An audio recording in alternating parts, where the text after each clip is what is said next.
Headline management हो रही है। टाइमिंग को लेकर ज्योत्सना जो कांग्रेस सवाल पूछ रही है, ये अभी क्यों? 10 साल से तो सरकार थी, और वो तो मोदी 1.0 और 2.0, 303 282 वाली सरकारें, तब क्यों नहीं लेकर आए? अभी तो बल्कि दिक्कत आएगी संवैधानिक संशोधन में। संदीप जी नमस्कार, आपको और पैनलिस्ट को, सबको, प्रेक्षकों को भी। मुझे ये समझ में नहीं आया संदीप जी, इनकी आपत्ति क्या है?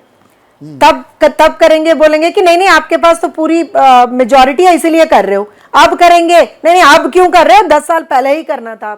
अब मुझे ये इतनी डिस्कशन में मुझे ये समझ में नहीं आया इनका basically what is the problem, मतलब आपत्ति क्या है इन लोगों की? अगर आपत्ति ये है कि कॉस्ट एफिशिएंसी नहीं है, जैसे एक कोट किया जा रहा है कि कॉस्ट एफिशिएंसी होगा, तो नहीं है, वो दिखा दो आप, प्रूव कर दो आप।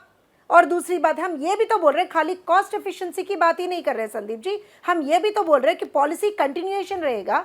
एंड ऑल्सो कई बार ऐसा होता है, कई बार आप एग्जाम्पल तेलंगाना लीजिए संदीप जी, 2023 में मैं हमारे पास एक और जानकारी आ रही है ज्योत्सना, एक सेकेंड।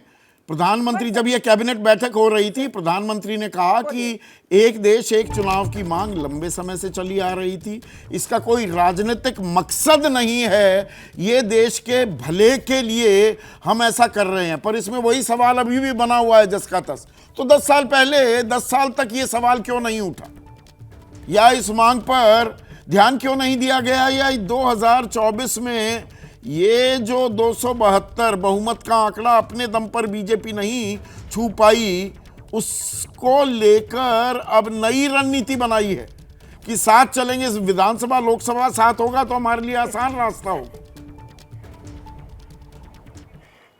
नहीं संदीप जी एक बात बताइए, अगर ऐसा ही हमारी सोच होती मान लो, अगर ऐसा ही सोच एनडीए का होता तो हम तो ये चुनाव से पहले ही कर सकते थे, लास्ट टाइम ही कर सकते थे। हम तो we are not in the election mode में ये डिसीजन नहीं लिया गया है। अच्छा। एंड मैं वही बता रही थी आपको संदीप जी, मैं एक एग्जांपल इसलिए बता रही थी, 2023 में असेंबली इलेक्शंस हुए in the fag end let's assume October November में असेंबली इलेक्शंस हुए तेलंगाना में। फिर यू नो अगेन एक 2-3 महीने तक एक मॉडल कोड ऑफ कॉन्डक्ट रहता, कुछ भी नहीं होता उस टाइम पे, ठप पड़ा रहता है, पूरा ठप पड़ा रहता है, कुछ भी नहीं होता उस टाइम पे। और अगेन उसके बाद लोकसभा इलेक्शंस आ गए, उस टाइम पे फिर एक 3-4 महीने फिर ठप, सब कुछ ठप।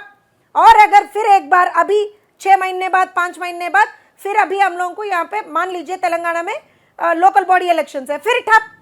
मतलब सोच लीजिए, साल में पूरे महीने 1-2 महीने को छोड़ के सब ठप।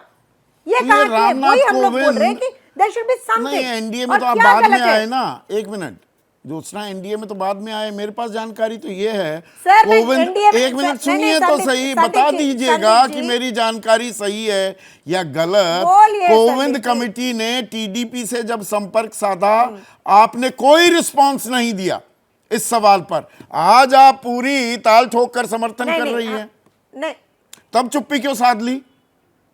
सर मैं एक चीज बोलती हूँ, हम तब भी हम लोग चुप्पी में नहीं थे, हम लोगों ने आपने रिस्पॉन्ड नहीं किया ना, रामनाथ कमेटी के सवालों पर आपने अपना रुख साफ नहीं किया था। हम लोगों ने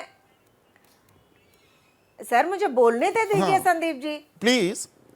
मैं ये बोल रही हूँ, हम लोगों ने तब कुछ रिकमेंडेशंस भी आगे करे थे, हम लोगों ने तब कुछ रिकमेंडेशंस एंड सजेशंस भी आगे करे थे। आपको संघीय ढांचा, राज्यों के अधिकार, राज्यों के अख्तियार, क्षेत्रीय दलों की अनदेखी या उनको अनफेयर डिसएडवांटेज, वो सारी बातें याद आ गई थी, आज याद नहीं आ रही।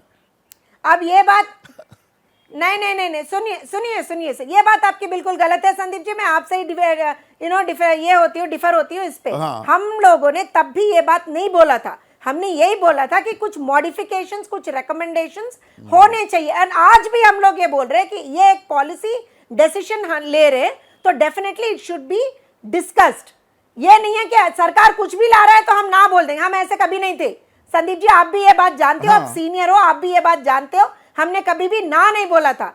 हमने, आप अगर आपको याद है, इवन जो फॉर्म लॉस थे उस पे भी हमने ये बोला था कि कुछ मॉडिफिकेशंस होने हैं उस पे। आप ये बात मान लोगे?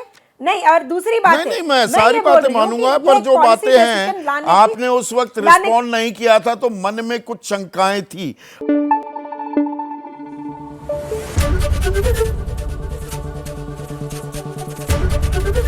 एबीपी न्यूज आपको रखे आगे।